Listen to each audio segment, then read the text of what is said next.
Mesdames, Mesdemoiselles, Messieurs, bonjour, très bon réveil, excellente matinée en notre compagnie. Nous serons ensemble avec différents invités et surtout, nous aurons le plaisir d'avoir nos rubriques. Alors, les rubriques habituelles que vous avez donc coutume de retrouver, ce sont donc les rubriques littérature, la rubrique littérature avec Jawdet Gassouma. Et aujourd'hui, il fera un gros plan sur le poète et surtout l'auteur Rachid Mimouni, Allah yarhamou. Il nous a quittés trop tôt. En tout cas, il dressera son parcours et il nous invitera aussi à introduire sa littérature. Nous aurons également Nassiba Jaïdir dans sa rubrique Mosaïque. Aujourd'hui, elle invitera donc Lies El Mehdaoui, un artiste pas des moindres. En tout cas, il viendra nous parler de sa belle exposition. Il nous parlera aussi dans son univers pictural. Et puis, on aura aussi Fla Abras dans sa rubrique Pédagogie. Aujourd'hui, elle parlera donc de l'entrée aussi à l'école des trisomiques et des autistes, des enfants qui ont donc besoin d'une attention particulière. Elle nous en dira plus tout à l'heure. Et puis, on aura plusieurs invités, à savoir Besma Belbejaoui,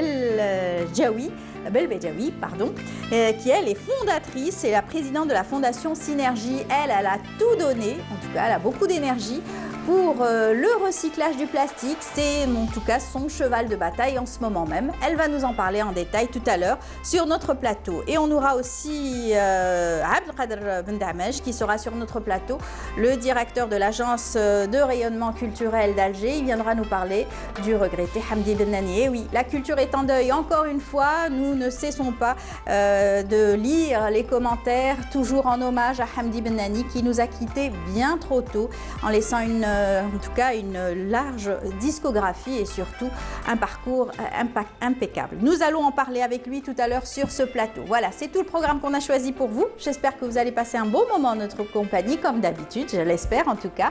Et on va commencer avec les nouvelles du ciel présentées par Amel Haribi.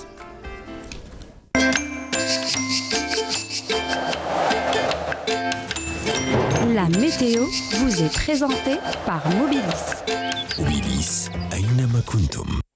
Amel Haribi, bonjour. Bonjour Amel. Vous êtes encore en manche courte? Oui. C'est qu'il fait chaud. Il va faire chaud. Parfait, on vous écoute. Merci Amel. Bonjour à tous et bon réveil. Eh bien, le temps sera plutôt humide aujourd'hui sur les régions de l'ouest et le centre avec de la brume pour cette matinée, des nuages bas près des côtes ouest et centre. Puis le ciel deviendra le plus souvent voilé vers ces régions, mais se dégagera progressivement en après-midi près des côtes. À noter quelques pluies par contre orageuses vers l'intérieur ouest et centre.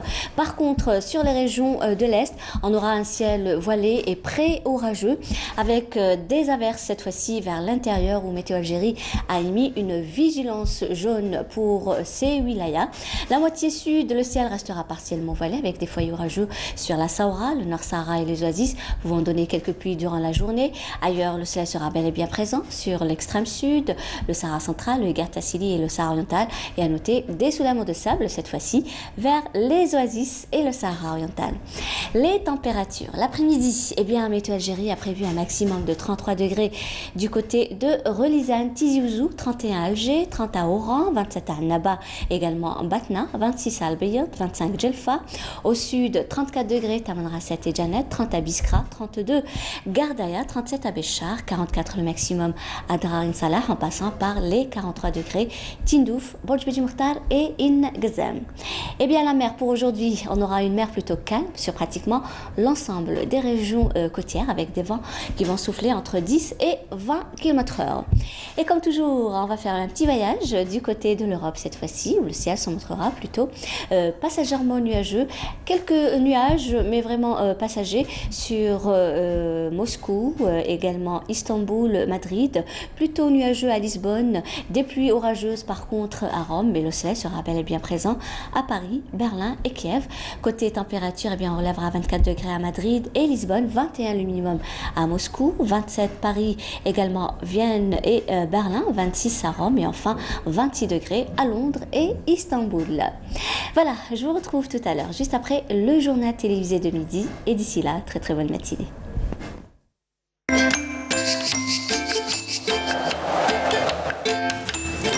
La météo vous est présentée par Mobilis. Mobilis, أينما كنتم. Voilà, on retiendra qu'il fera 31 degrés sur Alger, donc avec un ciel couvert, voilé, voilà. Et puis bien sûr beaucoup d'humidité. Très très humide. Ça c'est désagréable. À peu près les 70%. C'est trop, hein. Ouais. Bon, On essayera de faire mieux demain. On fera avec.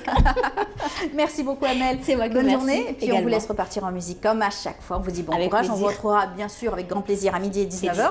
Et puis on vous laisse repartir avec cette belle chanson du groupe Allons-y. Zahir. Vous aimez bien? J'aime bien, oui. Parfait. Alors, il chante Sbart Sbart. On se retrouve.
Matin, donc de ce mercredi, nous avons le plaisir de ce mardi, nous avons le plaisir de retrouver Jawdet Gessouma comme chaque mardi, il ne faut pas l'oublier, c'est chaque mardi. Il est avec nous dans sa rubrique littérature aujourd'hui. Jawdet, bonjour. Bonjour. Comment ça va? Ça va. Parfait. Alors à chaque fois, vous nous faites donc le plaisir de nous parler de nos auteurs algériens et pas que, parce que grâce à cela, on revisite aussi tout leur parcours et puis les interactions entre d'autres auteurs du monde entier. Rachid Mimouni, c'est un auteur qui nous a quittés bientôt. Oui, il est parti trop tôt. 49 ans, c'était vraiment un choc. Alors qu'il était à l'apogée de sa carrière. Il était à l'apogée de sa carrière, effectivement, sur une dizaine de livres. Et je pense qu'il aurait pu donner encore plus. Ouais. Mais les aléas de la vie étant ce qu'ils sont, et il est parti trop tôt. Et je pense qu'il est parti triste. Triste, torturé d'ailleurs. Torturé, voilà. Et je pense que c'est ça qui a agi sur sa santé. Il y a eu une sorte d'exil en 93, et donc après la disparition de Tahar Djaoud. Ouais. C'était un ami, oui, proche. Un ami proche, et c'était dans la même, ils étaient dans la même optique. Ouais, ils parlaient beaucoup. Même si Djaoud était plus jeune, mais c'était dans la même optique. Et Rachid Mimouni était un contrepoint de ce qu'on avait dit il y a quelque temps sur Ben Hdouka. Donc Rachid Mimouni vient à peu près une vingtaine d'années après.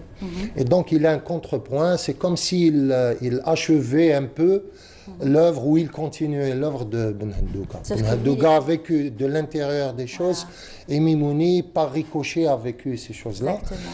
Et donc, il pratiquait, Mimouni, une écriture très réaliste, ancrée dans le réel le plus prégnant. De l'actualité. Hein. De l'actualité. Très Et en même imprégné. temps, de ce résultat un peu de cette post-colonisation C'est ça. qui n'a pas été un long chemin tranquille, un long fleuve tranquille. Voilà, d'ailleurs, il va créer après le fleuve détourné sur ça, où il va se poser tous ces questionnements d'une manière très réaliste, mais en même temps dans ce qu'on appelle un peu le réalisme magique, c'est-à-dire un peu comme Garcia Marquez qui va évoquer une grande question historique à travers des petites pistes ou des îles comme ça sur lesquelles il va sauter à cloche-pied, où le magique, le surréaliste va prendre un peu le pas, comme si c'était pour un peu atténuer un peu ces effets de la réalité. Exactement. C'est Et un donc, auteur une contemporain. très belle écriture, oui. Et lui, finalement, il vient d'un milieu modeste. Il a fait des études Il a été de techniques, plein on va dire. pied, justement, dans cette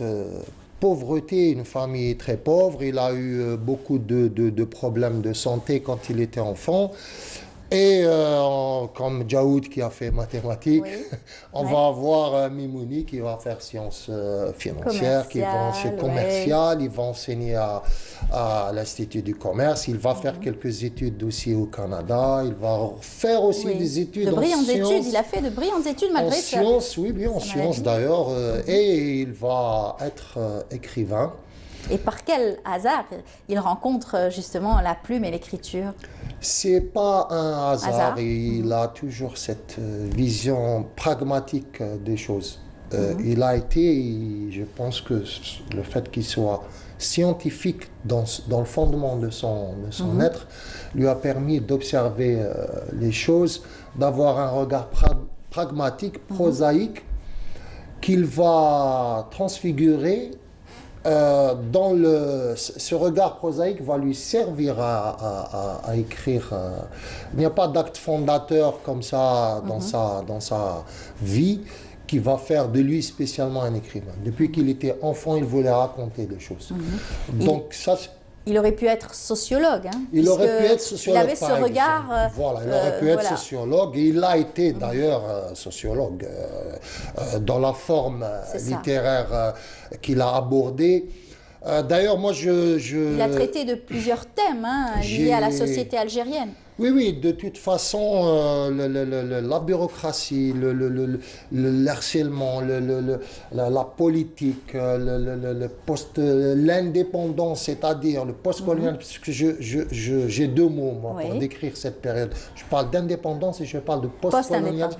Post-indépendance ou post-colonialisme, parce que c'est des résultats. Nous continuons à vivre un peu les affres de ce post-colonialisme. Justement, c'est 132 ans de colonisation, de choses très violentes, de souffrances, ne peuvent pas être comme ça dissoutes du jour au lendemain. Exactement. Il y a tout un processus de débriefing, si vous voulez, et de réparation. Et de réparation.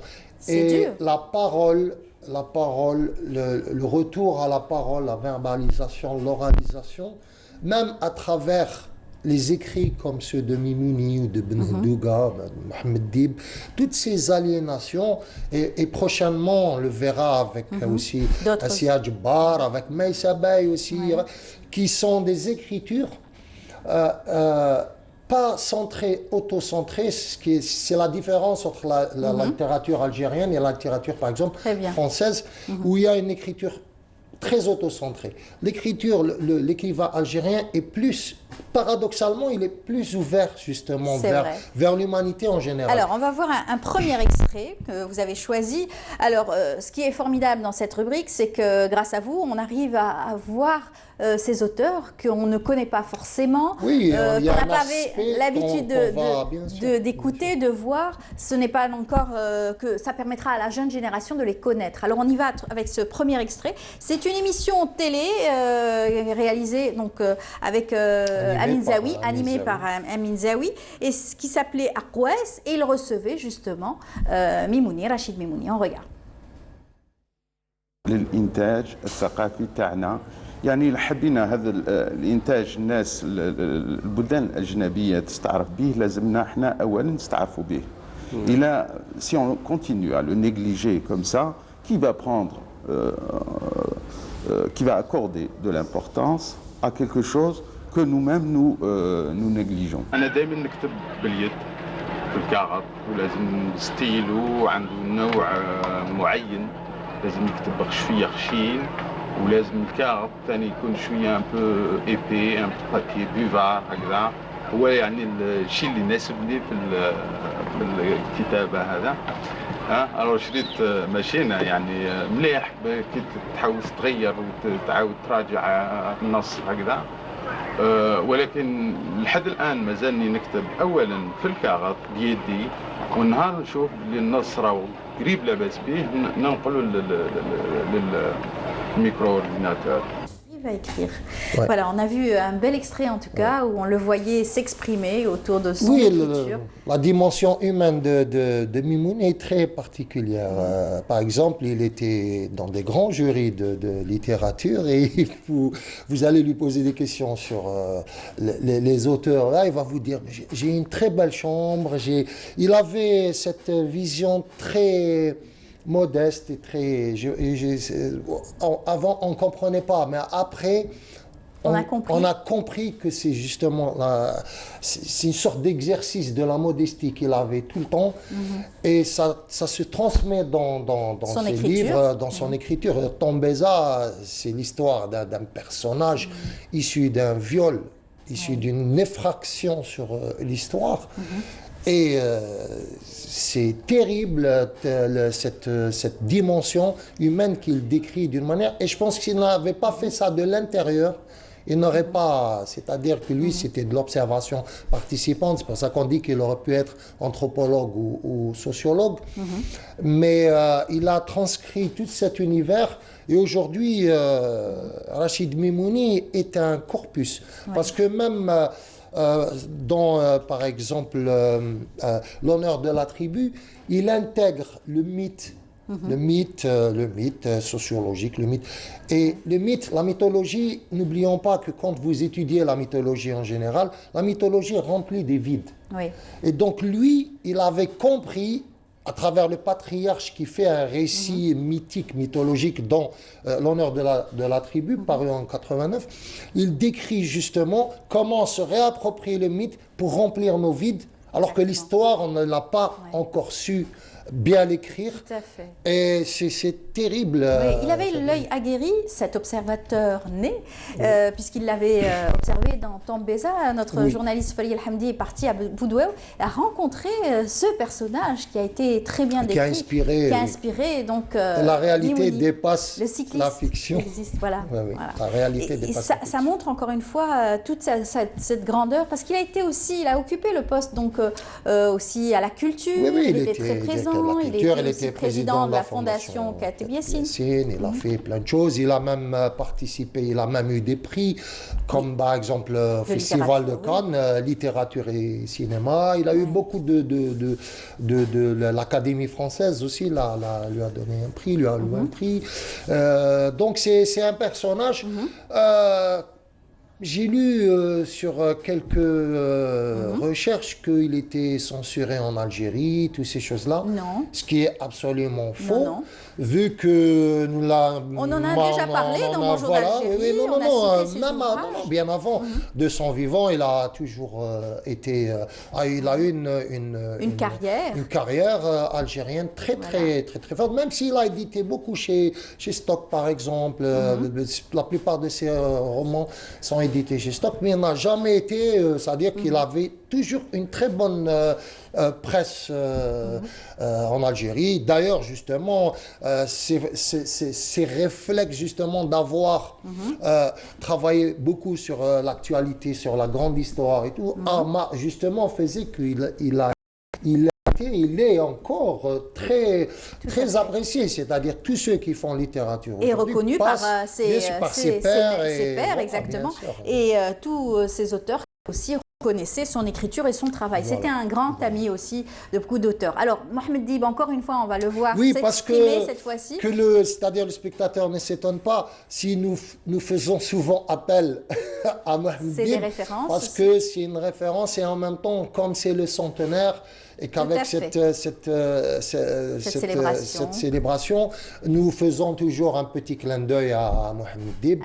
Et aussi sur le fait qu'il a été présent malgré le fait qu'il soit pas exilé, qu'il soit parti. Parce que lui-même n'a pas dit il était loin de son pays. Voilà, il était loin de son pays, mais tellement proche. Il était proche par rapport à ses pairs et ce qui est Tout à fait. Alors, ça s'est passé à Saint-Malo lors d'un café littéraire. Il y avait donc Mohamed Dib et bien d'autres aussi. C'était le festival Étonnant Voyageur, voilà, qui regroupe justement tout la crème un peu des écrivains. Voilà. Il y avait Prévost aussi qui était présent. Daniel Prévost, Daniel Prévost. Algérien d'ailleurs. Algérien d'origine, tout à fait. Et on voit donc Mohamed Dib parler de Rachid Mimouni. C'est une heureuse initiative de toute façon. Et quant à Rachid Mimouni, sa mort a été une vraiment grande perte, on peut le dire, pour la littérature algérienne comme pour la littérature française, on peut le dire. Ses œuvres ont rencontré un succès immédiat et la résonance de cette œuvre n'est pas loin de s'atténuer ou de cesser.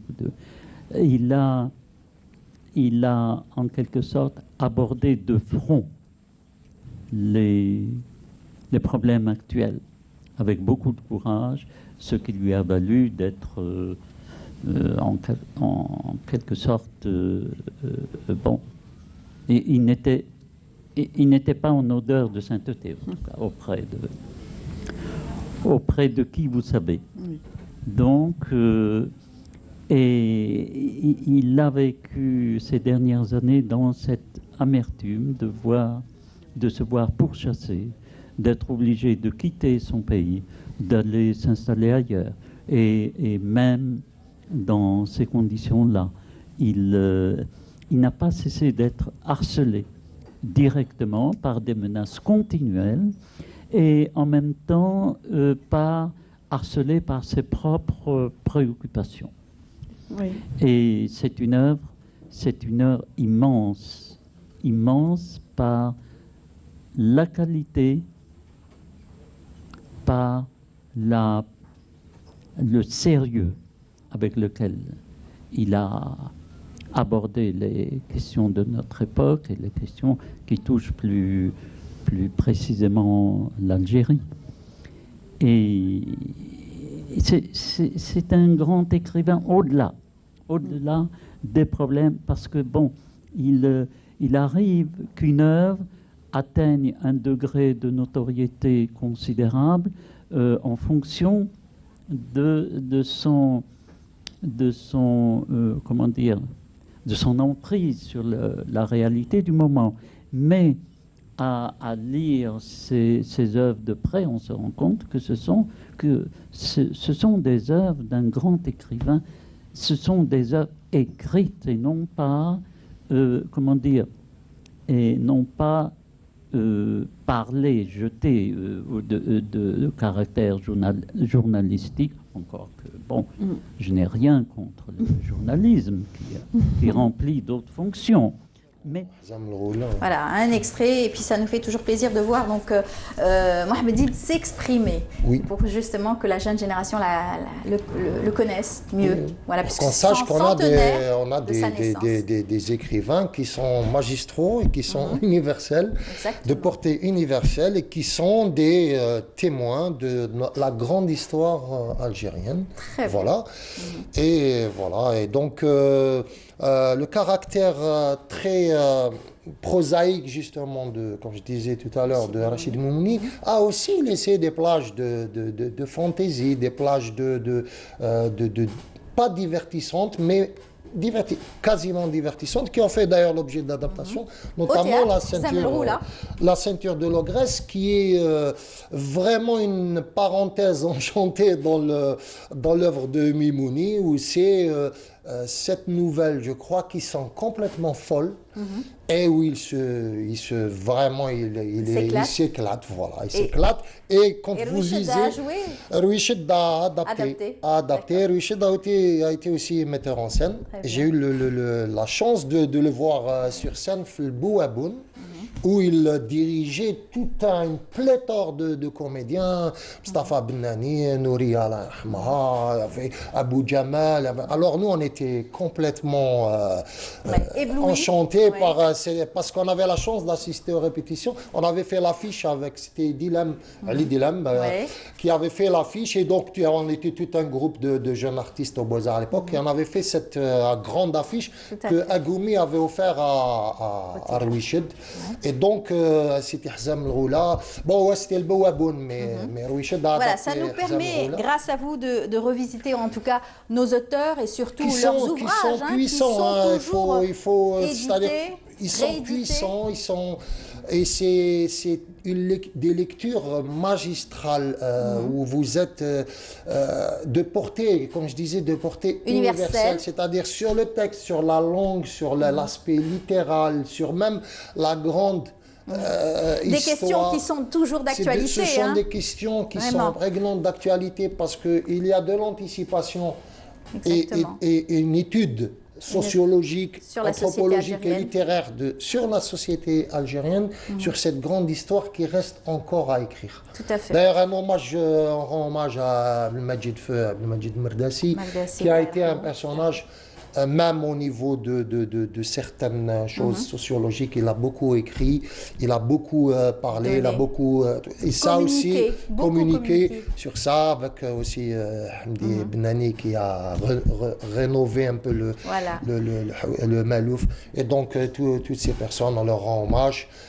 Mimouni, Mohamed Dib et beaucoup d'autres.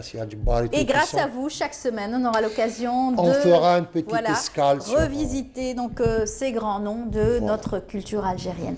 Merci beaucoup, Djaoudet. Merci à vous. Djaoudet, le temps est toujours trop court avec vous. Mais en tout cas, grâce à vous, chaque semaine, le téléspectateur aura un point littéraire. Voilà, à très bientôt. Merci, bonne chance. à très bientôt. Voilà. Et on continue notre émission. Je vous invite tout de suite à suivre ce portrait signé Samira Hadjamar qui nous fait découvrir le métier d'ébéniste, un ébéniste à Mesquita.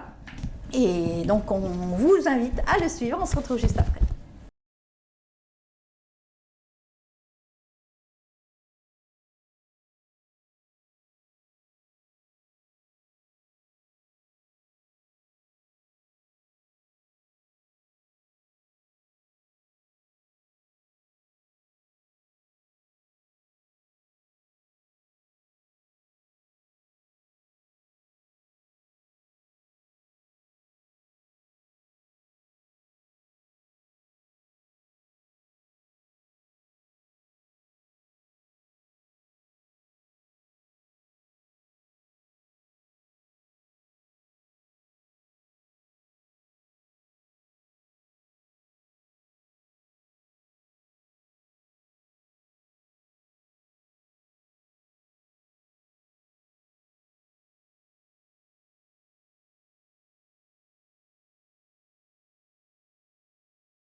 نكون اليز فيه نكون لي باريزون قلت لك نخدم هذه في ساعه نولي نخدمها في 5 دقائق بالك.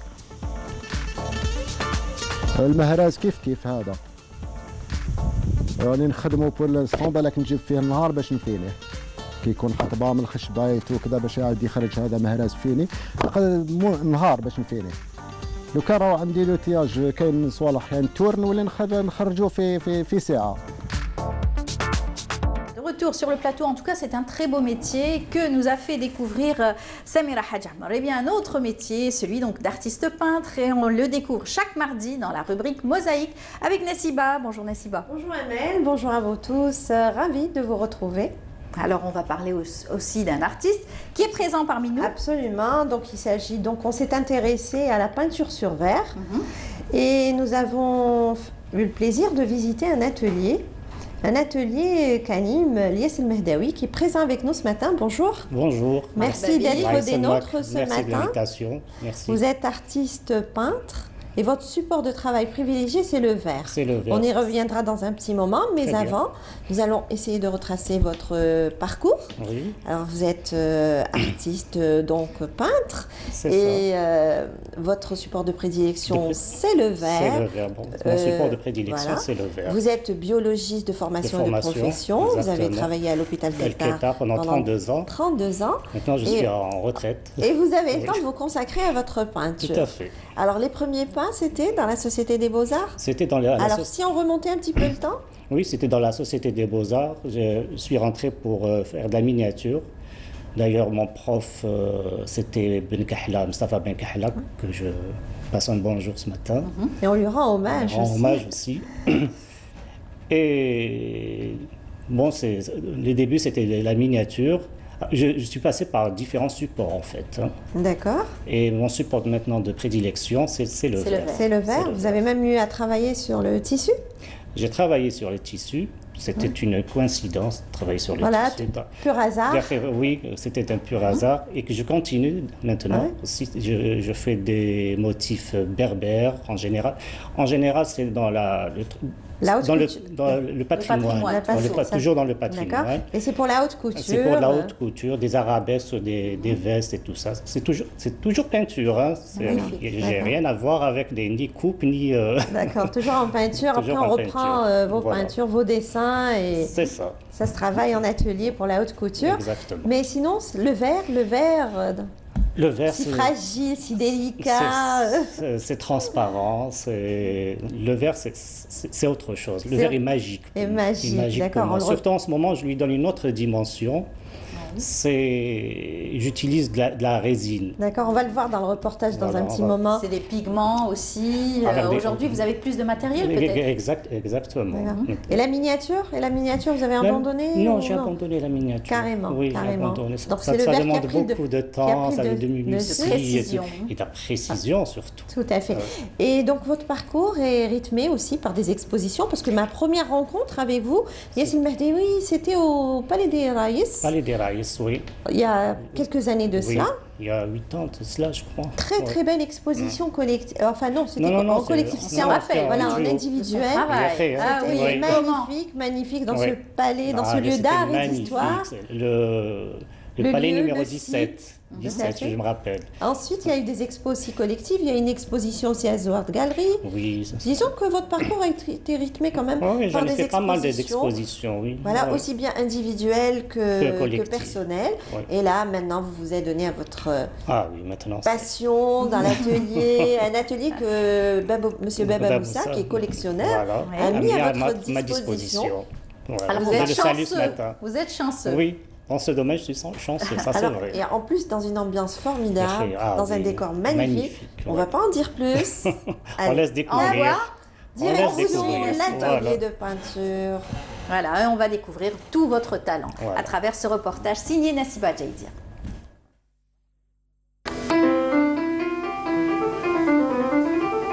Dans l'atmosphère ambiante de cet atelier, un savoir-faire dans l'air du temps. Au gré de son inspiration, Lies El Mehdaoui traduit ses émotions d'artiste.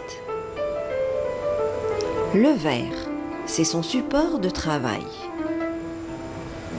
Un support de prédilection au travers duquel il donne libre cours à sa créativité. Fasciné par cette matière, il avance avec finesse dans un monde bien à lui. En fait, il y a deux techniques. D'accord. Il y a deux techniques. C'est peinture sur verre et résine. Ça, c'est nouveau. Alors, une fois terminé mon œuvre, une fois que l'œuvre est sèche, alors, avec mon cerne, je reprends tout mon dessin. Je le reprends et je fais plusieurs couches de cerne pour avoir une épaisseur. Et une fois le cerne séché, je remplis de résine et ça donne une profondeur et un relief. Ce biologiste de formation et de profession se consacre aujourd'hui pleinement à sa passion. Une passion qui l'habite et vit en lui depuis des années.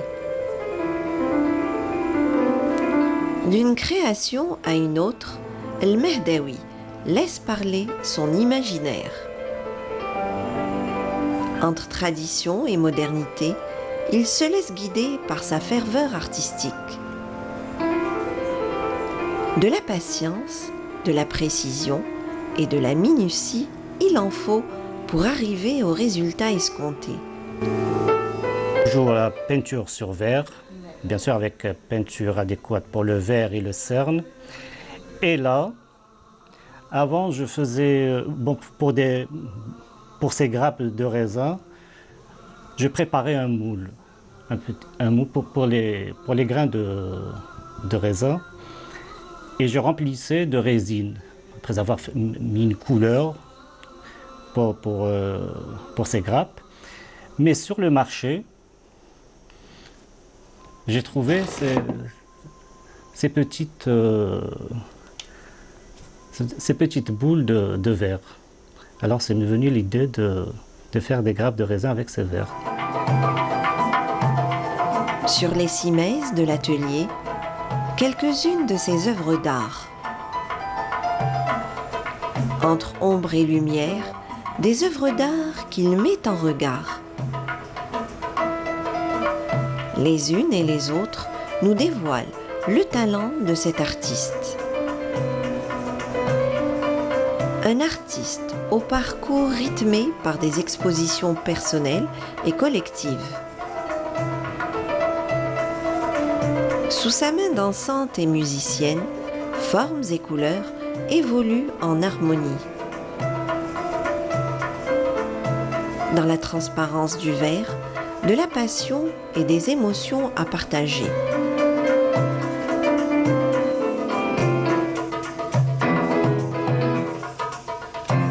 Ces techniques ont évolué. Et son art s'affermit au fur et à mesure et il découvre d'autres choses. Par exemple, vous avez vu par exemple la résine, la technique de la résine. Et il est très réceptif, vous savez, il a fait un stage pour la résine, il a fait un stage chez un maître. Et tout de suite, il a compris, quand on est artiste, n'est-ce pas? Voilà, c'est comme ça.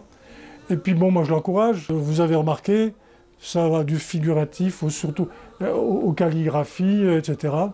Et c'est très éclectique comme travail. Un temps de pause dans l'atelier pour parler de son travail, échanger des idées avec son ami et faire part de ses projets artistiques.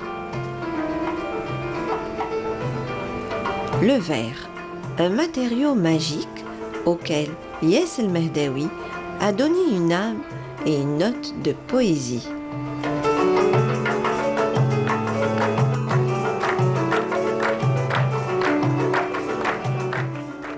Voilà, un très beau travail et surtout dans cet atelier magnifique. Magnifique, on a passé des moments fantastiques avec l'équipe qui m'accompagnait, franchement. C'était très sympa, la vérité. Oui, on a passé une matinée très agréable. Vous leur avez ouvert les portes donc, de votre univers et vous expliquez à tous ceux qui veulent connaître votre savoir-faire, les techniques, comment vous travaillez, avec quels matériaux, etc. Exactement. D'ailleurs, c'est mon but, je voudrais bien... enseigner, transmettre. Bah, ce serait bien que vous lancez via Facebook. Mais j'ai pas de... il faut de la place, c'est ça le problème.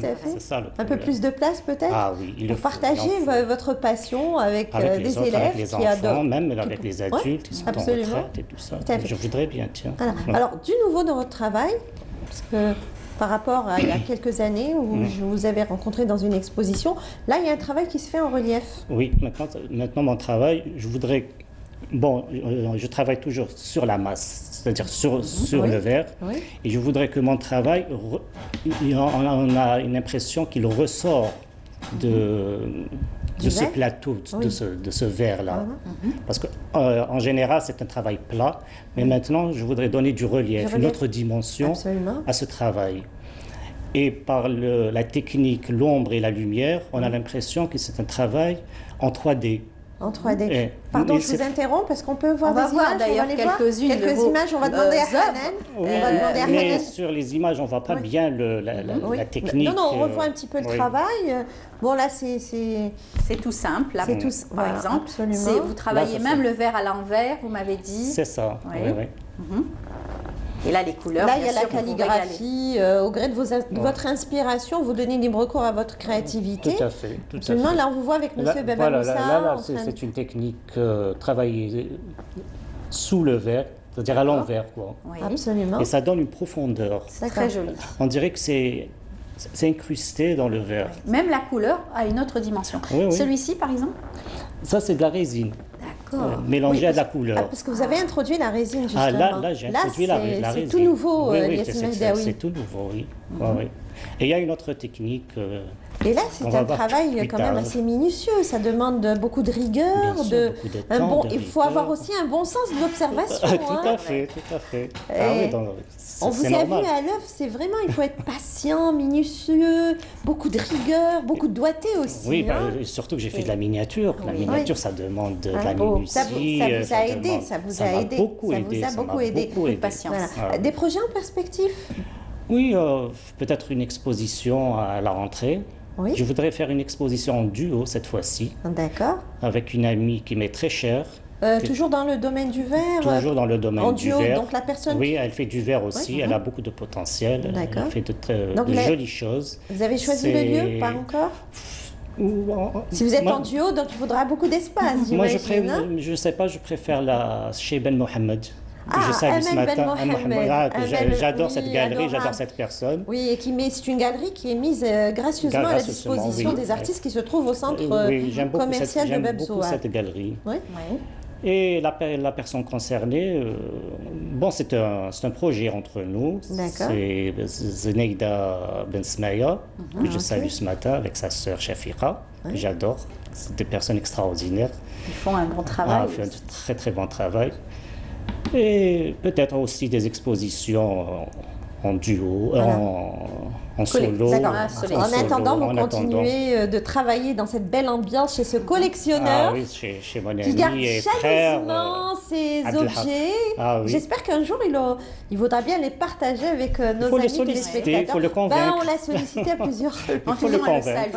On le salue. Ce matin. Abdelhaq Baba Moussa, un grand amateur d'art, un collectionneur. Et donc vous travaillez, vous êtes dans cette ambiance.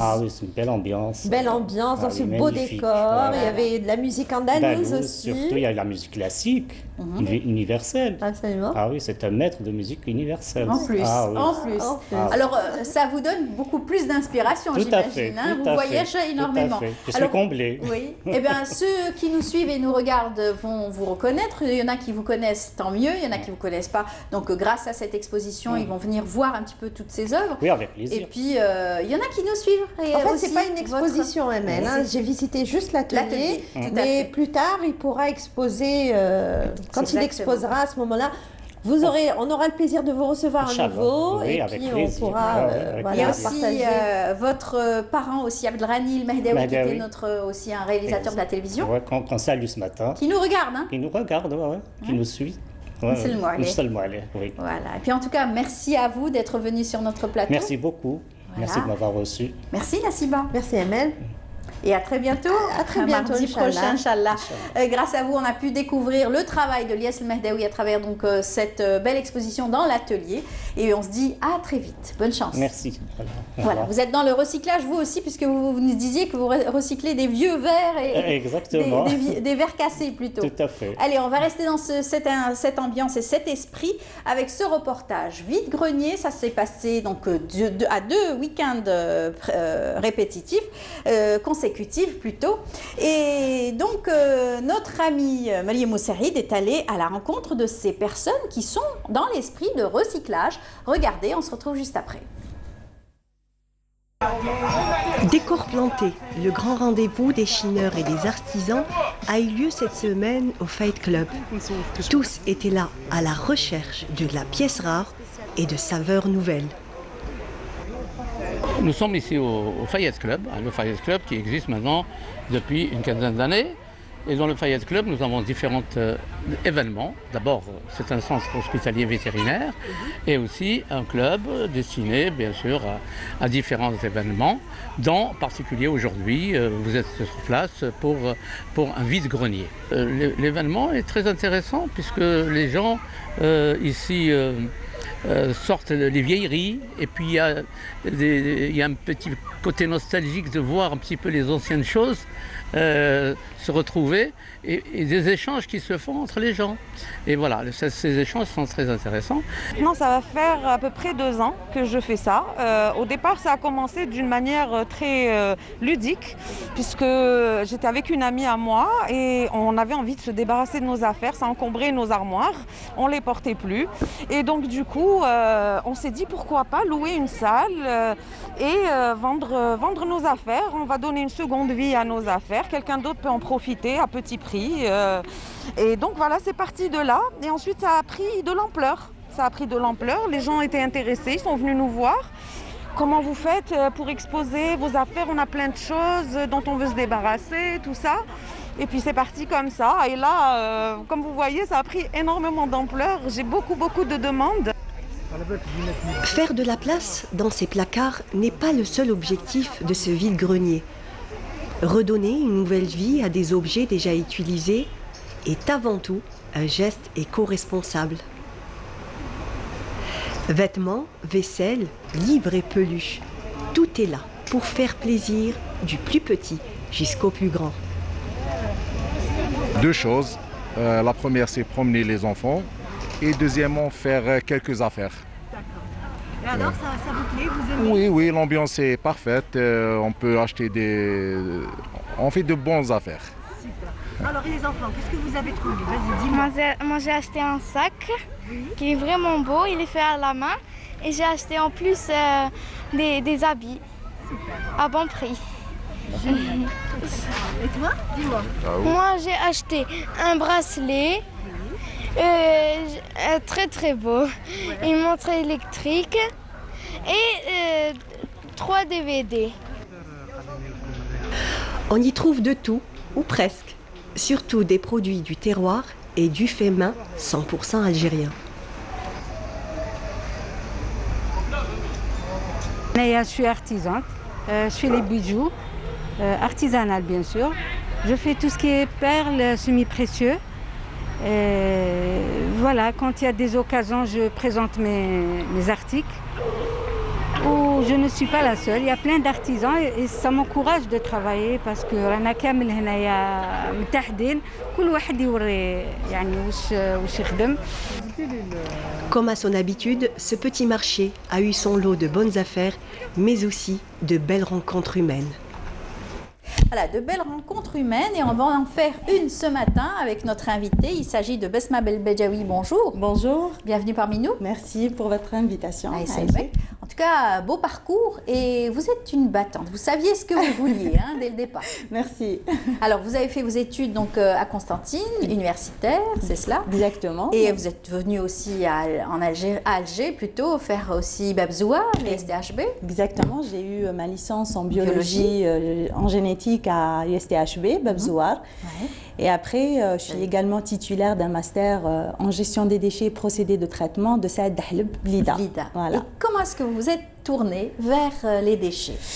Par passion à l'environnement. Tout simplement parce que... Vous avez peut-être aussi travaillé dans une entreprise où on touchait beaucoup aussi au J'ai plastique. créé une entreprise par la suite. Directement de l'université vers l'entrepreneuriat. Et c'est un entrepreneuriat social, environnemental. Donc ça s'appelle Plasticycle, l'Algérie. Et donc elle traite les déchets plastiques, éventuellement la bouteille, pour la transformer en granulés. Exactement. Voilà. Et depuis 2012, vous baignez dans cet univers. Vous avez remarqué qu'ici en Algérie, il y avait de quoi faire et que le recyclage, c'est un créneau qui était aussi porteur d'abord, qui n'était pas très développé, connu. Et puis depuis 2012, vous avez déposé votre projet. Oui, exactement. Vous êtes passé par l'ANSEJ? Oui, exactement. Je suis passée par l'ANSEJ comme beaucoup de jeunes Algériens et j'ai défendu l'idée du projet. Et alhamdoulilah, ça a abouti à la création non seulement de Plasticycle, mais de pas mal d'autres entreprises que j'ai aidé à créer à travers un bureau d'expertise qui s'appelle EcoCycle Consulting, que j'ai fondé en 2018 à peu près. Et donc, il aide aussi à la création d'entreprises dans ce sens. D'accord. Et vous êtes parti justement là où il travaille énormément le plastique. Vous êtes parti en Chine. Oui. Vous avez donc trouvé des fournisseurs. Vous êtes parti découvrir qu'est-ce qu'était le marché du plastique. Exactement. Il faut tout d'abord bien étudier le marché et national et international pour savoir ce qu'on peut faire. Et c'est vrai que c'est un marché international très intéressant et même très porteur. Très porteur. Voilà. Et puis vous avez ramené donc des machines. Oui. Vous êtes bien équipé. Vous avez lancé votre entreprise depuis 2012. Elle fonctionne. Vous avez aujourd'hui d'autres projets? Oui, alors un des projets récents, c'est la fondation. Donc c'est la fondation Synergia. Donc c'est un nouveau-né et c'est une fondation pour l'environnement, l'écologie et surtout pour la promotion de l'économie circulaire et solidaire. Voilà, parce que Plasticycle, c'est une entreprise intégrée dans l'économie circulaire et donc on veut encourager le développement de ce type d'économie qui est le contraire d'une économie linéaire en fait. C'est ça. Aujourd'hui, je pense que c'est une prise de conscience de toute la population. Dans le monde entier aujourd'hui, on s'est rendu compte que cette économie devait être une économie circulaire. Les mentalités ont changé, le mode de fonctionnement donc, des individus surtout a changé. On l'a vu à travers déjà ce reportage où on voit, c'était donc en fait une exposition où c'était un vide-grenier. Des gens achetaient des objets qui ont déjà une vie. Exactement. En fait, les bases de la gestion des déchets, c'est récupérer, réutiliser et recycler. C'est-à-dire, tout ça, c'est la prévention en fait. Donc, on peut réutiliser les objets et ensuite on peut les recycler avant de les jeter dans nos centres d'enfouissement technique. Exactement. Voilà. Il y a aujourd'hui beaucoup à faire dans ce domaine-là, le domaine de la recyclerie. Là, on voit un petit peu ce que vous recyclez, c'est cela? Exactement. Oui, c'est sous forme de ballots compressés. Exactement, c'est des balles pressées de plastique qu'on broie. Qu'on nettoie dans des machines à laver et ensuite ça va passer au séchoir et ensuite ça va donner d'extrusion, donc ça passe par l'extrudeuse pour donner des granulés, donc c'est de la matière secondaire recyclée. Voilà. Qui sont acheminés vers d'autres industries. Exactement, exactement. Ce secteur-là est prometteur, il a besoin de soutien, de réglementation. C'est ces formes de granulés. Exactement, les formes de granulés, de PET, couleur bleue, etc. Et pour justement aller vers le développement de ce secteur, la Fondation Synergia a fait une série de propositions, une série de propositions au gouvernement pour justement voilà, aller vers un développement du secteur. Exactement. Alors il faut dire qu'il y a eu un véritable boom dans le domaine de l'environnement ces dernières années, et notre pays n'est pas en reste. Bien au contraire, il est dans cette optique donc, de la protection de l'environnement, optique donc, de la protection de notre planète tout entière. Exactement. Et avec de nouvelles aussi, nouveaux ministères aussi qui traitent de la transition énergétique. Justement, en fait, dans nos propositions, ils ont été faites par un groupe, un conseil scientifique, parce que la Fondation détient un conseil scientifique. Donc c'est Madame Khlalfa, Monsieur Fouad Bouaïcha, Madame Salima Wali et Monsieur Lotfi Mokrani. Et donc c'est déjà des amis tout d'abord. C'est aussi des enseignants à moi, Karaoui, voilà. Et ils font partie de l'université Saad Dahleb, de l'université de Constantine, de l'université USTHB et de l'université Tizi Ouzou. Voilà. Et on a parlé de 8 axes. Donc, développement durable, réglementation. Alors, on a tous les axes ici. Réglementation et gouvernance, on a le changement climatique, on a parlé santé et cadre de vie, préservation du capital naturel, transition vers une économie circulaire et résiliente, la transition énergétique algérienne, souveraineté alimentaire et sécurité hydrique et enseignement, formation et société civile. Voilà. Ce sont donc des thèmes très très intéressants et surtout de notre planète qu'il faut absolument donc préserver. Et donc beaucoup donc de travaux sont en cours en ce moment grâce à cette fondation. Oui, on est en train, en fait c'est l'émulsion, donc on est en train, ça bouillonne un peu et on a plein de projets, notamment l'entrepreneuriat social, donc une boîte d'idées, de projets pour aider les jeunes à réaliser leurs projets un peu partout en Algérie. C'est vrai qu'on voit beaucoup de start-up travailler dans cette lignée, travailler surtout pour la protection de l'environnement et avec des projets innovants, toujours avec le recyclage, toujours dans la protection. La collecte, le traitement. Alors, le recyclage, il faut savoir que ce n'est pas uniquement le plastique et le carton. C'est l'aluminium, c'est les huiles usagées, c'est le verre, c'est plein d'autres domaines qu'on peut développer, exactement. Alors, vous êtes dans l'entreprise, vous êtes combien ?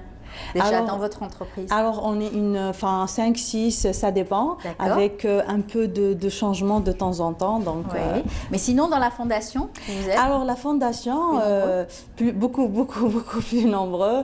Donc on atteint déjà une 70 personnes à peu près. Un peu partout d'Algérie, pas uniquement d'Alger. Voilà. Ça permettra de brasser large un petit peu et voir les différents profils qui s'intéressent justement au recyclage et bien d'autres choses concernant, bien entendu, la protection de notre environnement. Merci beaucoup à vous. Et je fais un appel à adhésion. Pour tous les jeunes, sociétés civiles, collectivités locales, pour adhérer à notre fondation et pour faire de l'environnement, une question nationale. Très bien. En tout cas, on a été ravis de vous recevoir sur notre plateau pour parler un petit peu de votre parcours surtout et que vous êtes très consciente aujourd'hui de l'urgence de travailler dans cette protection de l'environnement. Voilà. Merci. Merci. Je rappelle Besma Belbedjaoui, vous êtes donc président de la Fondation Synergia et vous êtes aussi à la tête donc de cette entreprise de plastique, recyclage de plastique. Exactement. Plasticycle Algérie. Voilà. Merci à vous et bonne chance. Merci. Voilà. On continue notre programme. Je vous invite à suivre juste cela et on se retrouve juste après.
Voilà, vous avez coutume donc de retrouver chaque mardi Fela Abras dans sa rubrique pédagogie. Bonjour Fela. Bonjour Amel. Comment ça va? Très bien, merci et vous? Parfait, on a parlé donc toujours de la pédagogie et surtout bien sûr du baccalauréat. C'était la semaine dernière, on était d'actualité, il fallait bien parler du baccalauréat.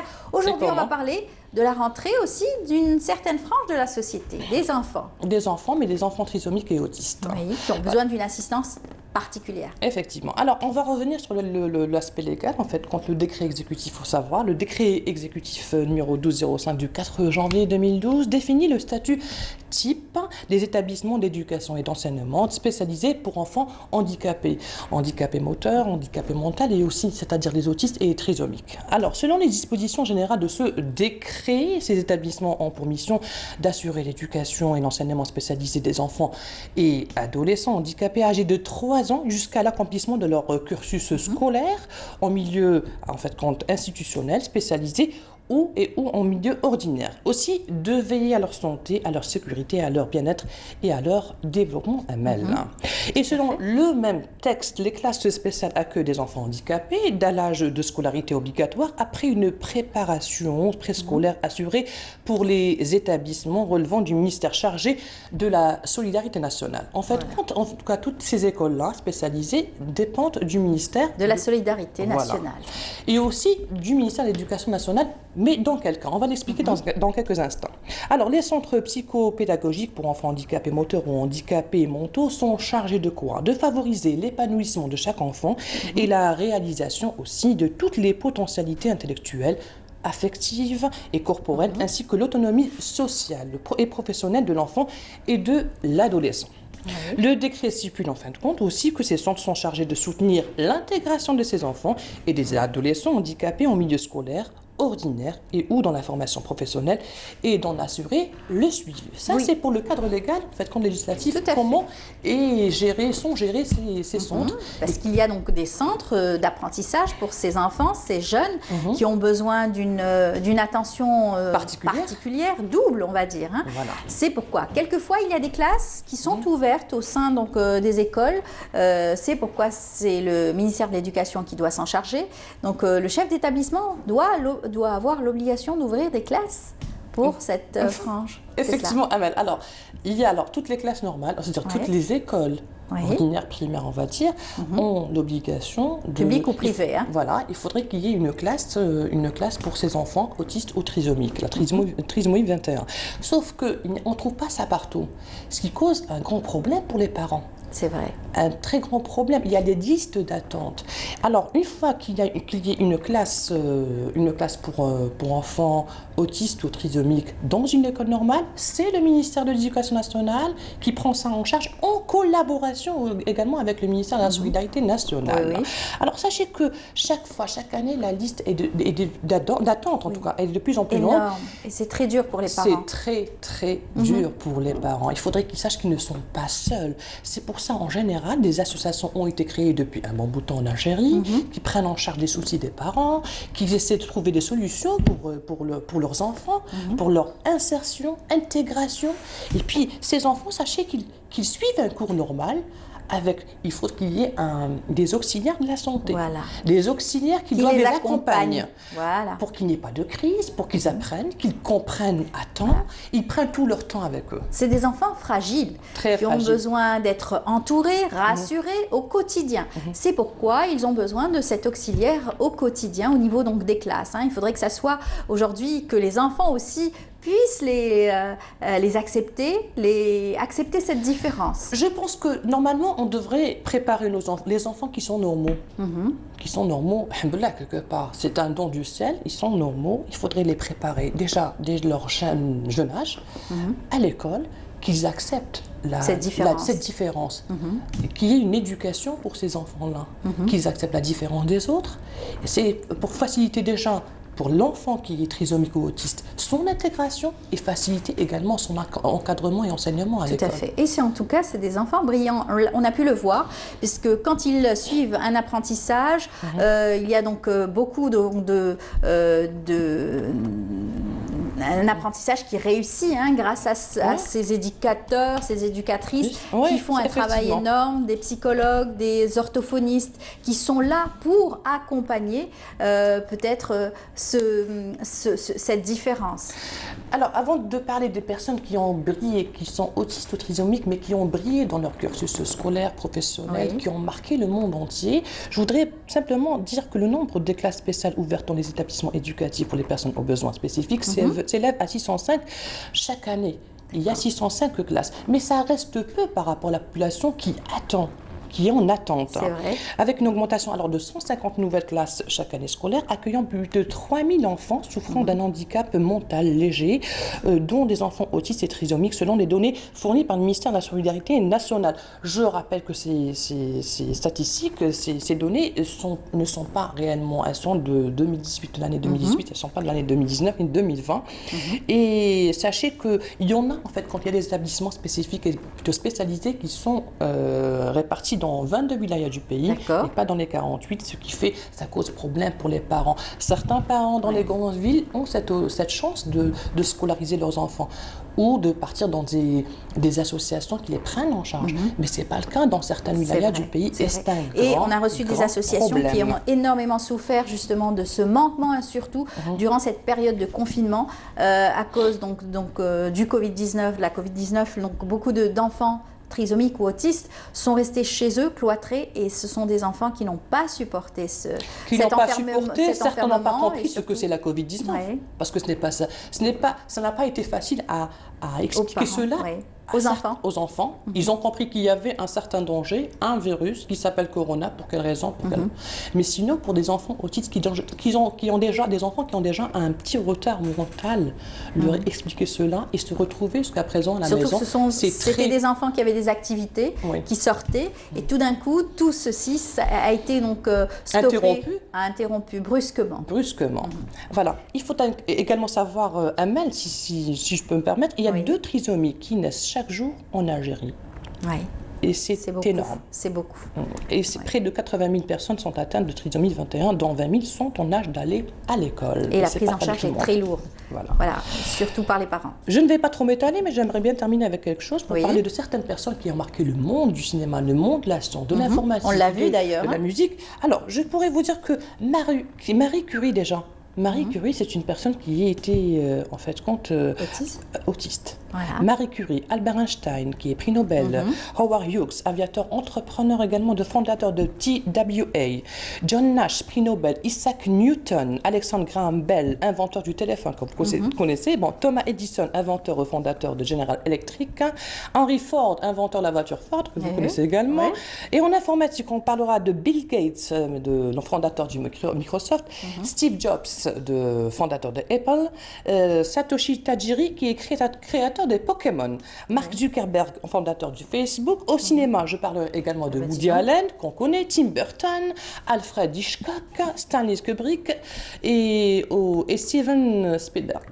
Et dans le monde de la musique, quelques autres noms, Beethoven, Bob Dylan, Mozart, en politique, Al Gore, qui était vice-président des États-Unis, Thomas Jefferson, qui était président des États-Unis, et aussi Michel-Ange, Léonard de Vinci, Andy Warhol, et le dernier que je pourrais dire que tout le monde connaît maintenant, même les petits-enfants, Lionel Messi. Ce qui fait qu'on donnera un petit peu d'espoir à nos enfants, aux parents et également, surtout aux parents. Qu'ils peuvent réussir. Vous avez bien terminé, en tout cas, la rubrique avec cette note d'espoir. Merci beaucoup, Fela Braz. On se dit à mardi prochain pour une autre rubrique autour donc de la pédagogie.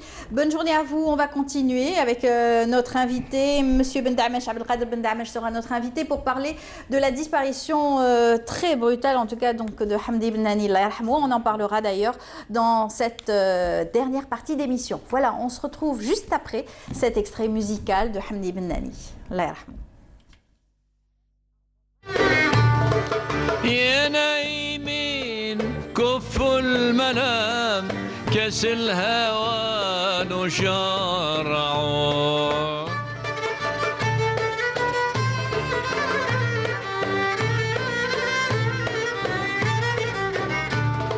أول علاقة لي حمام وانا بخيرنا خداعوا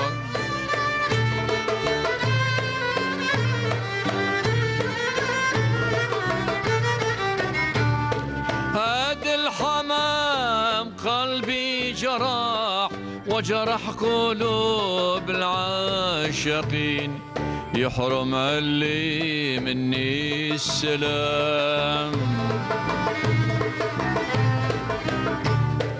كواف ودي وعذبوا يالو يغيب سنين وعام لابد يرجع لبلاده يالو يغيب سنين وعام لابد يرجع لبلاده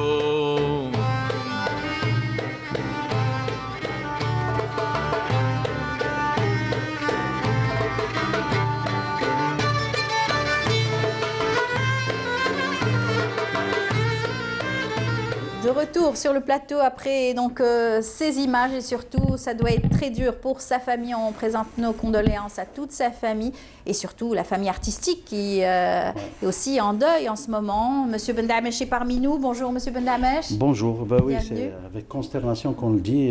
D'abord on n'y a pas cru déjà. Il n'y a pas cru. On n'y a pas cru. Finalement, exactement.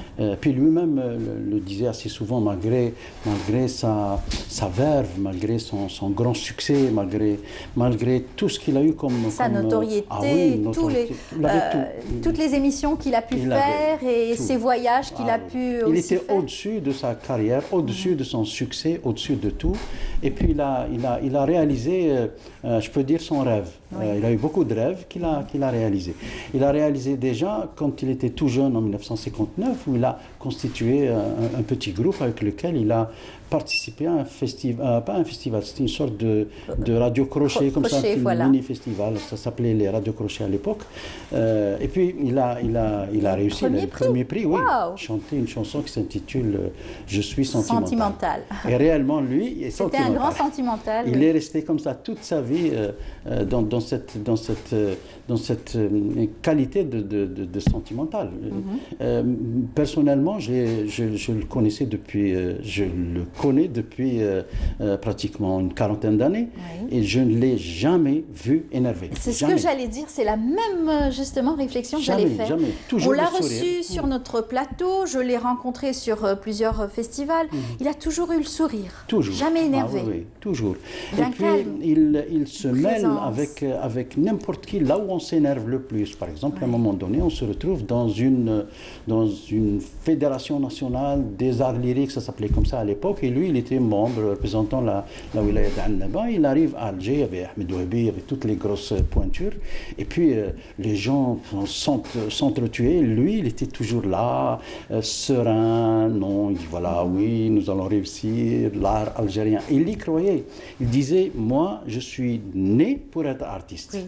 Il a toujours dit ça. À travers son riche parcours, il a fait d'énormes rencontres et de très belles rencontres. D'ailleurs, il nous en racontait pas mal. Et à chaque fois qu'il venait sur nos plateaux, il y avait toujours une anecdote qu'il racontait.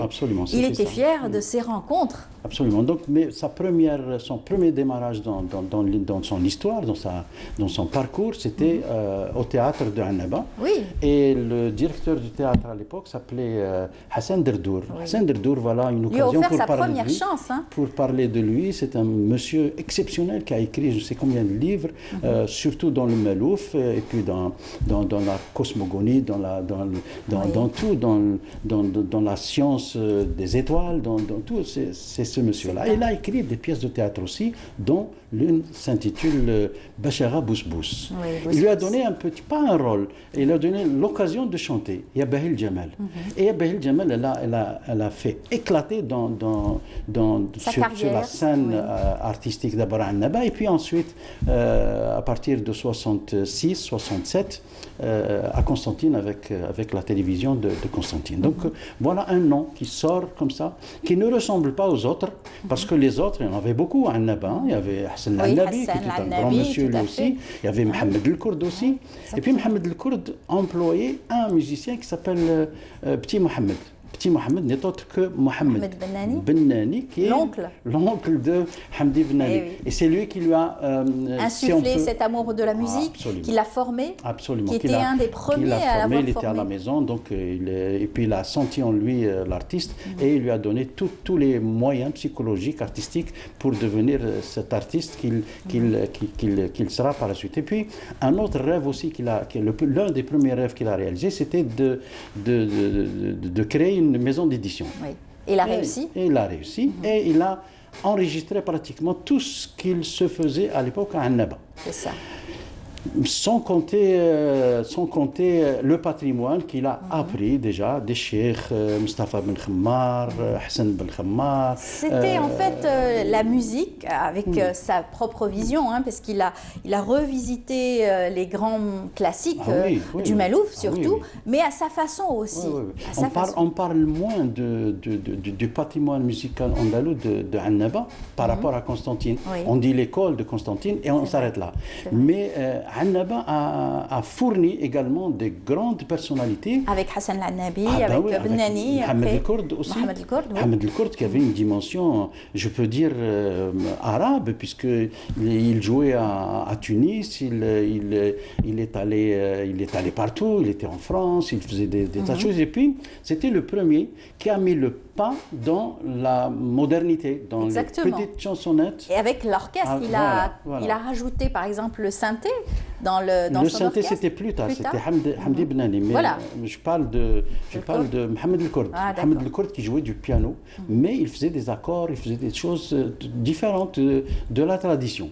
Et bon, ça n'a pas réussi à l'époque, puisque la tradition est primée, la tradition était là pour rappeler à l'ordre tous les gens qui voulaient changer.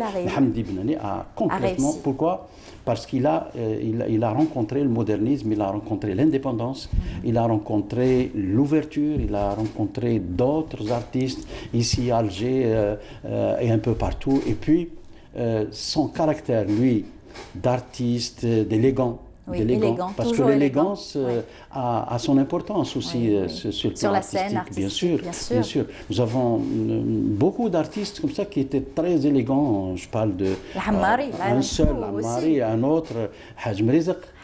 Mrizq, c'est un artiste de légende dans les vêtements, dans sa manière de se présenter devant le public. Sami Jazairi également. Donc tous ces grands artistes étaient beaux sur tous les plans. Voilà. Ils portaient une importance particulière pour leur apparence et pour justement faire plaisir au public.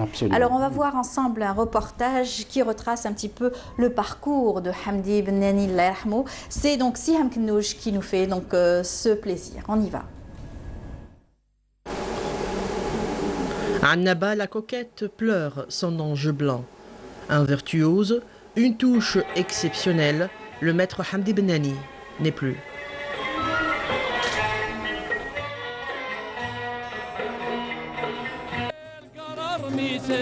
Billahi ya Hamami, Jani Majani et tant de textes du patrimoine arabo-andalou de musique malouf que Hamdi Bennani interprétait avec passion.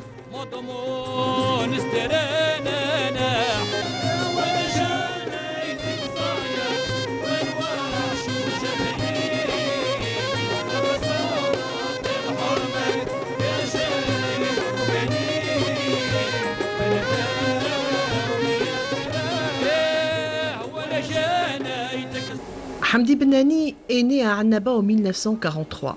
Son premier maître n'était autre que son oncle, Cheikh El-Kourd, un élève prodigieux de l'école Malouf de Annaba. Il a fait en sorte que notre patrimoine voyage avec lui à travers les cordes de son violon, sa voix, son genre.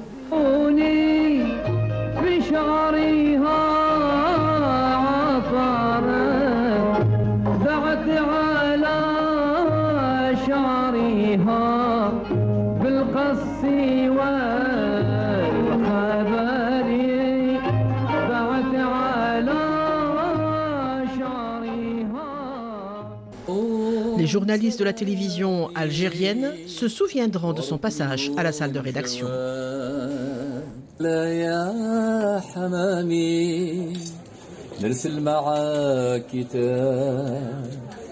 من هوى غرامي خلفني في الانتهاء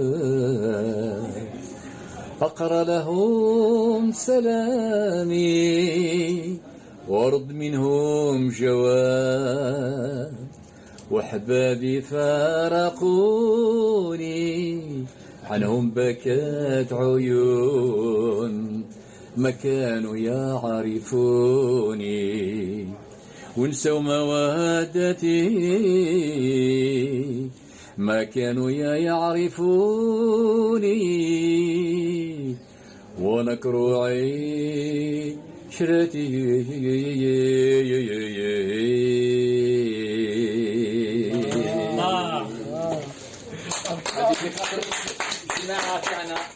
Il va beaucoup manquer à sa famille, il va beaucoup manquer à son public.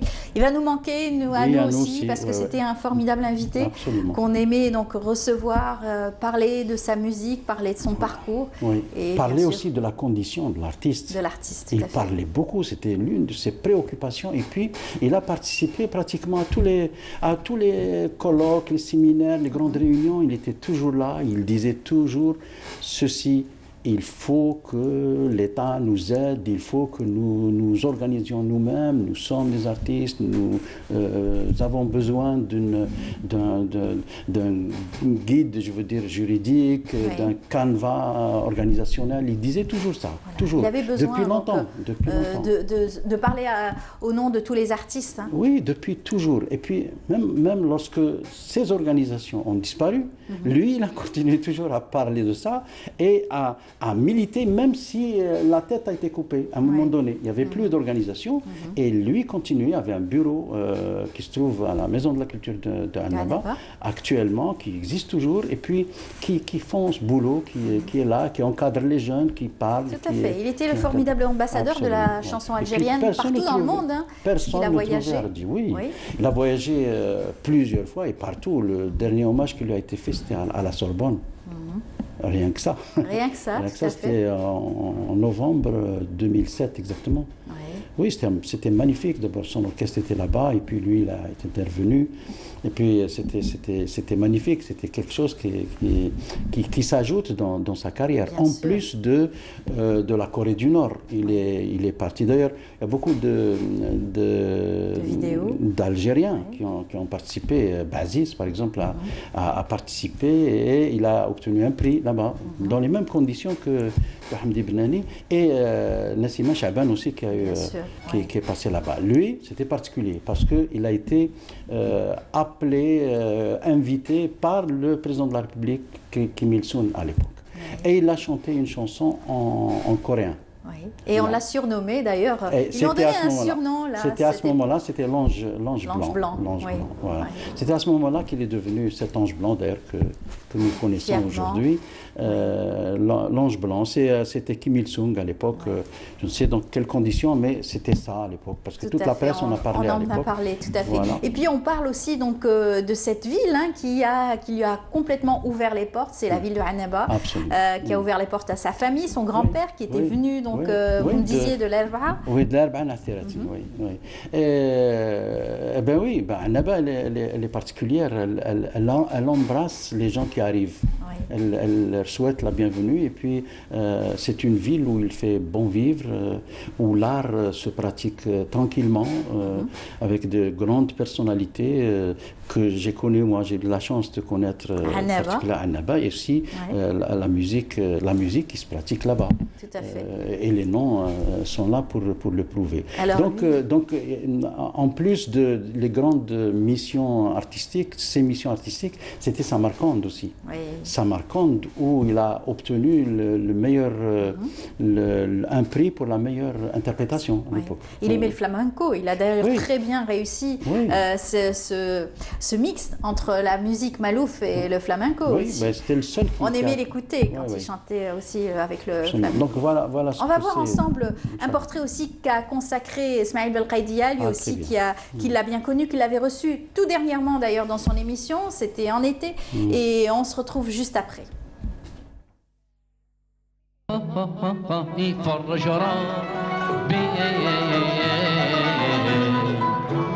يا الأنظار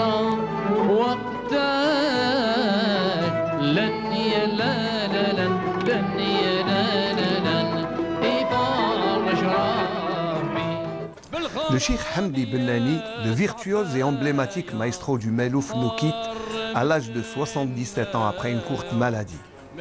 Ayant fait ses débuts à l'âge de 16 ans, l'Ange Blanc et son violon blanc marqueront la musique algérienne tout au long d'une riche et longue carrière jalonnée de succès.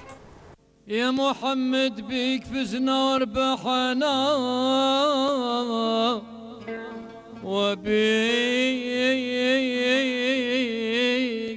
فزوا المحبين. Tu sais, un artiste n'a pas de retraite. Mais je dis une chose, mon cher Smaïn, on peut chanter, mais le jour où on peut plus, il faut s'arrêter. Ouais. Gentiment. Il a été le digne représentant du Malouf et de sa ville natale Annaba, qu'il a vu grandir pour s'imposer grâce à ses envolées lyriques d'une rare qualité.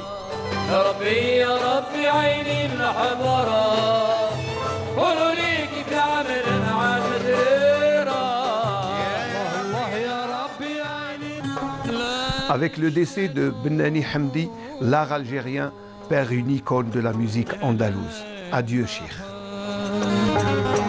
محبة يا موالي كله عشاق شربوا من ماء يدوالي.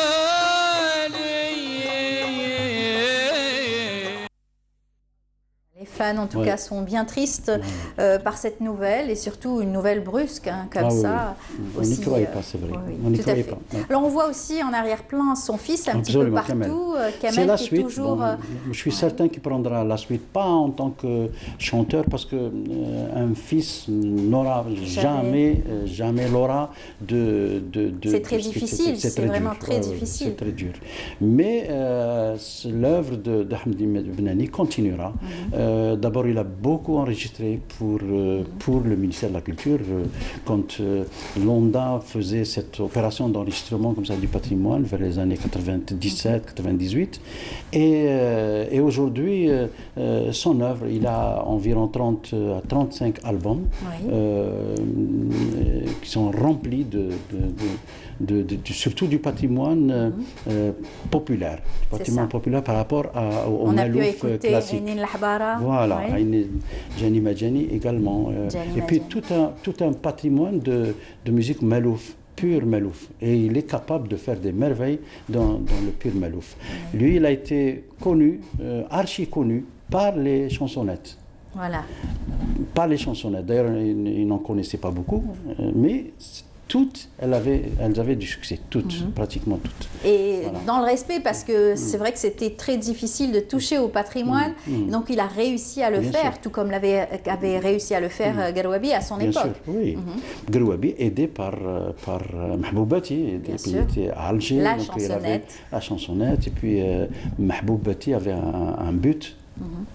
Hamdi Bennani avait un but également. Oui. Il y a beaucoup d'artistes qui chantent et c'est tout. Mais ce type de personnalité artistique avait un plan de travail. Il disait voilà, moi je vais faire ça et ça et ça. Asseoir je l'ai souvent le Malouf de Annaba. Oui, asseoir le Malouf de Annaba, c'est ça.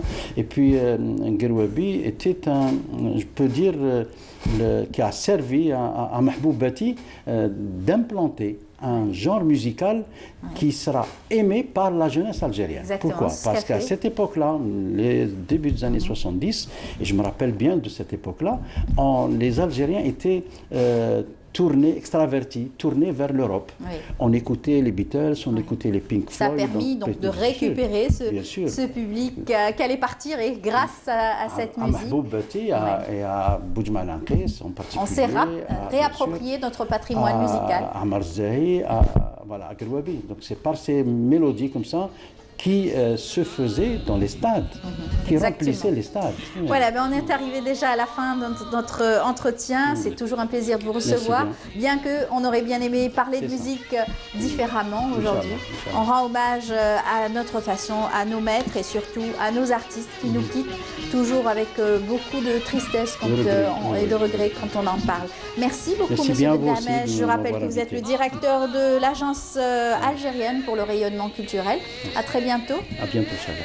Merci beaucoup. Et bien voilà, on est arrivé à la fin de l'émission. J'espère que vous avez apprécié ce moment en notre compagnie. On se donne rendez-vous dès demain à 8h30 avec toute l'équipe du Bonjour d'Algérie. Merci, au revoir.